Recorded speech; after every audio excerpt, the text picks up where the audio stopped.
So I mentioned that there were three main brands that I was looking at: Barrel Dynamics, SteelSeries, and then Sennheiser. Now, I ruled out Barrel Dynamics due to design and some mediocre reviews across the board that I couldn't really settle on to make myself happy with. So the two headsets that I picked up were the SteelSeries and the Sennheisers.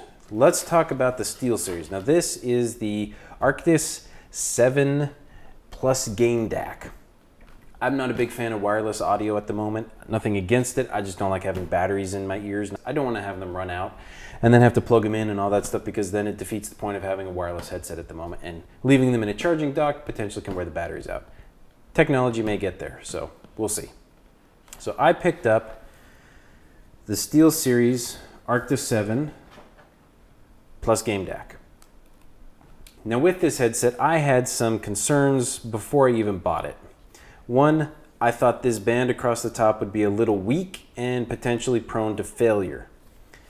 The headset looked like it had a very major problem with adjustment to the height. Whereas the existing headset, the height adjustment of these, you just simply pull it down. On these, you can't do that. And that was a major concern for mine. So height adjustment is handled with like a ski band, which to me is garbage. So when I put them on, you can see the way that you stretch the headset down is by putting pressure on this elastic band. So you pull them down to get on your ears. So this is where it's comfortable for me. There's a huge amount of pressure on my head now. It's not disconcerting, not uncomfortable, but I feel it more than I would like to. The pressure from the ear cups, great. These pads, you can see they're not even really compressed.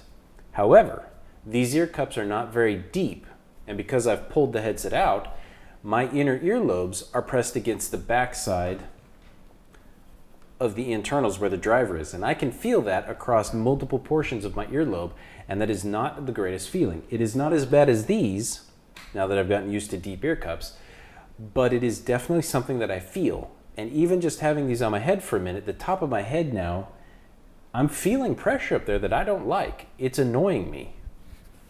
So the ear comfort on these is really not that bad, but this headband is stupid. I don't know who thought that was a good idea. The only adjustment you can do is loosen this band up. But how am I supposed to loosen it when it was already there? How can I adjust this to make it looser? You can't. You have to basically put the band on halfway and then try again. And now the pressure on the top of my head is really not that bad. You can still see this big gap, so I have a little bit of room to go, but I could almost just take it off. The natural ear pressure keeps it on my head. Now I can throw my head forward enough and get it to slide because I've loosened it up completely, but I don't get the purpose of this. There's not a lot of adjustment that you can do to make it function properly to go up and down. Likewise, the part that clamps here, the beam across the top is metal. You're not going to have any issues across the top with the band. It's very good and robust. This piece here feels like plastic, which is screwed to the metal part to hold it in place, and then this earpiece joint is metal, which allows it to connect in and gives you a little bit of rotation on it. This plastic piece here is where I think is going to be a problem with it breaking, potentially, depending on how you use it. Now maybe it won't, maybe I'm just being a little crazy on that, but it seems odd to go in that way, plastic to metal. I mean, there's a seam right here where the plastic comes together and the two pieces are clamped in. This part rotating, I fear, may eventually damage that plastic. Now the ear foam is very squishy. You can see the pads are very squishy. It feels kind of like the top of the Sennheisers. There's not a lot of pressure in there, but you can see the difference in depth. Crazy, it's almost on par with my old headset. And so my ears resting against that hard plastic on the inside is going to get very annoying, and that's not something I'm going to be able to live with for a long time. Sure, I could make it work, but it just seems really cheap to me. The other issue I have on the back is this is your mute, unmute button for the microphone. It's a good big button, but when you grab the headphones to put them on, your thumb essentially grabs the mute button.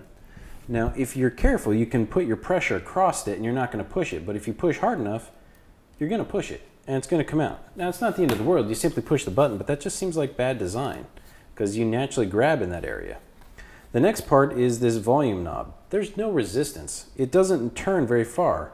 1.5 turns. I can almost move the whole thing in one rotation to turn this up and down. This volume adjustment just seems a little weird to me. The one on the Sennheiser, you can crank that sucker a lot and it's got some good resistance, so you're not going to accidentally bump it and change your volume. Here, again, putting the headset on, you're going to move that easily. And once it's on your head, you don't have to worry about it. Just turn it up and leave it. But it just seems like an odd place to put it, and it's too easy to move, and it sticks out a pretty good distance from the side of the headset. Now, the cable connector is some funky proprietary USB type of cable that, to me, is another issue because there's nothing in here to hold it. Part of the reason the Sennheisers were so hard to plug in is because the inside of the cable, let's see if I can do it, has a connection like this. So if you imagine up here in the top is where the male portion connects into the socket, and then there's this dimple on the side. That dimple has to go around a jut out portion on the inside of the headset. So there's a piece that does this, and the headset has to cup around that, and it takes a bit of pressure to get it in there. That cable ain't coming out with a lot of force. This cable does have some force to plug in, but there's nothing but the socket to hold it in. My fear with this is if you accidentally get your chair over the cable, or you tug on the cable, or in some way yank on it, you're going to damage that connector. And for $230, I would be very pissed off if that's what broke this headset. I have had the cable here get stuck on something, and so I turned my head and yanked half the headset off of my head. But this cable is built into the system, and it has a nice bendy plastic piece on top to keep it from doing any damage to it. Even my editing headphones have the same type, if I could get it off the microphone, even my editing headphones have something to protect the cable from doing just that, whereas these don't. You have a hard USB connector up there plugged into it, and that's just, in my opinion, terrible design. There's a headphone pass-through, which I think is stupid. Don't agree with that. So those are my main problems with this. This band design it works, but I wouldn't hate it so much if you had more adjustment to it. Like if the part that you could clip to went up and down the headset more, meaning I could pull this through and clip it up there. If I want it really tight, I'm clipping this on the band, which is going to wear the elastic out, and that's not good on the elastic. That's not what it's for. This elastic, likewise, do I think that's going to last 6 to 8 years resting on top of my head? No, that's going to wear out. I have ski goggles that have worn out faster than a couple years, and I live in Texas right now. How often do I go skiing? These things are going to wear out. Now, my other concern, before we get into anything else, is the microphone. I like how it docks in the headset here, but if you compare where my mouth is to where the microphone is, you pull it out and it's at my eyeball. Now, yes, I'm being a little goofy and a little nitpicky here, but that's where the microphone is stored. To get it down to my mouth, look what happens. I pull it down and it starts to crawl, or it rotates, meaning it's not properly aligned to my mouth. And every time you touch it, it moves. So I did pull these out. I did use them for a couple hours, and the microphone slowly crawled back up. Every time you set the microphone back inside the headset, it does that. Proper mic placement is going to be about here. But I can't keep it there because the way the cable does, it rotates, and it tweaks, and it torques, and it bends. And I'm afraid that if I keep having to fiddle with this thing every time I want to use it, I'm going to degrade the quality of the cable. I'm going to wear the system out, and it's not going to hold in place like it should anymore. That's one benefit to the Sennheiser's locked arm, which I did have some problems with, but at least it could get to the right part of my mouth by just simply swinging it down. Whereas this, it starts at my eyeball. Now I'm just going to put it back away, pull it straight back out. It's back at my eyeball. Every single time I pull that out, I'm going to have to use it and adjust it and flex it and deal with the cable still trying to go up. So I think that is terrible design. I don't get that. The front side of the mic just has a simple input. The other side of the mic has a simple input. This mic to me seems kind of meh. Now, I didn't record any audio samples of this. To be fair, the mic does sound pretty good when you plug it in and you use it. I can't really knock it for that. It does sound pretty good, but guess what? Through the DAC, 16,000 hertz. And it just doesn't sound that good. If you've seen my GSX 1000 video that I did last time, same problem. It sounds very similar to the Sennheiser. I didn't do enough of a comparison to say the Sennheisers are better or the SteelSeries are better. It sounds very similar to that, where it's tinny and not very good, and I was annoyed. And after everything else on these, I was starting to get annoyed, and I really wanted to give them the benefit of the doubt. So let's talk about the audio portion of these. The sound out of the drivers is very good. I was not unhappy or in any way having any complaints with the sound quality. The DAC itself, there's plenty of videos, so I'm not going to bother powering it up or anything like that, but the DAC itself has a lot of good in-house menu options. There's even multiple EQs that you can apply to it, whereas the GSX 1000, there is no equalizer that you can play with on that thing. It just is. You have 4 presets, kind of balanced, video game, which is garbage, movie, which is pretty good, and music, which is very good. Those are your presets. That's all you got. Here, you have a fully customizable equalizer. You can pick from several presets. I preferred the smiley. It sounded the best to me in my limited usage. But you also have a fully customizable one where you can go through and you can tweak it however you like, or you can just flatline it and let the music come out the way it is intended. And that's great. It sounded good. Volume in this was not bad. The actual quality of the DAC is nice. You get a good clicky tactile feedback through it. It's very intuitive. I liked the menus on there. It was a lot of, they put some joking options in the menus, and it was very good. It was a good presentation. It sat well on the desk. You only have an audio output on the left side, so if you want to put this on the right side, it's going to be a little funky. DTS, all that, but right here, high-res audio. Certified for that 96,000 hertz. Guess what? I couldn't get it to select that. Going back in through the Windows settings and going through the options in here to enable it and tweak it, the HD audio is nothing new. Windows 7 has had plenty of service packs and plenty of updates that should allow it to work, so I don't know why this is totally restricted from doing it. Now, it's still limited to the 2 channels, 24-bit, 48,000 hertz, and it does sound good. The audio out of the earphones sounded very reasonable. There was no complaints against it. The bass is where I really noticed kind of a, not a letdown, but a major difference, because these didn't seem to have quite the same punch to the bass. Could be the EQ, could be the settings, to be perfectly honest. Based on all of the comfort and aesthetic issues I had with these, I knew I wasn't going to keep them. These are going back, and I'm not going to waste my time trying to mess with a bunch of settings on a device that I'm really not happy with. You may love these. I've seen plenty of reviews that give these a great review or great rating and all that stuff, and I'm not going to say they're a bad product. I might be able to get enough bass out of these to compensate to be near the Sennheisers. The main point is, I don't like having to spend a ton of time digging through menus and digging through settings in order to get them dialed in. I like being able to see this setting for that, and then dial it in the way I want it. That's similar to using a mixing board, where you can tweak all the knobs to just, boom, make the sound the way you want it. That's what I'm looking for in this. That's what I was able to do through my onboard motherboard, as annoying as that is. Even going through the presets here, I couldn't get a lot of punchy, nice sounding bass. Everything just sounded kind of average. Now, I'm not going to say that that's average is a bad thing, because compared to these are trash.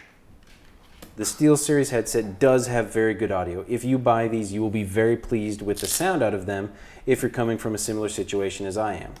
It's going to come down to aesthetics and comfort. For me, these look good. I'm not going to say they're ugly. The design choices of these controls on the back, stupid. The microphone that points at my eyeball, stupid. The elastic headband, it works, but stupid.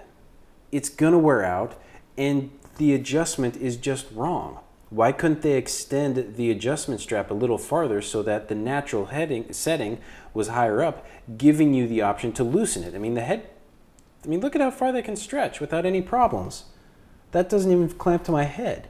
So if you have a large head, it might be a little difficult to get these sized in right. Now, I've seen other people doing the loose fitting there, but again, you're only clamped on that tiny little portion instead of all the way. So you might loosen it up too much and it might not fit on your head. I don't know, that just struck me as really odd and a poor design choice on their part. And I do worry about the longevity of the elastic here. It may last, it may not, I don't know. But those are the things that really hit me about this. As soon as I opened the box, the concerns that I had when I looked online were kind of held through the actual product once I got it in hand and got a chance to see the way it looked and the way it operated. Again, it's not bad, but it's not for me. So unfortunately, the SteelSeries one is going back. One of the other complaints that I want to bring up, which again, your mileage may vary, is the RMA process that I saw mentioned multiple times through multiple different sites was that if these break, they want you to destroy the product, send them proof that you destroyed it through an image of the broken product, and then start the RMA process to get a replacement or to get it fixed. That is dumb.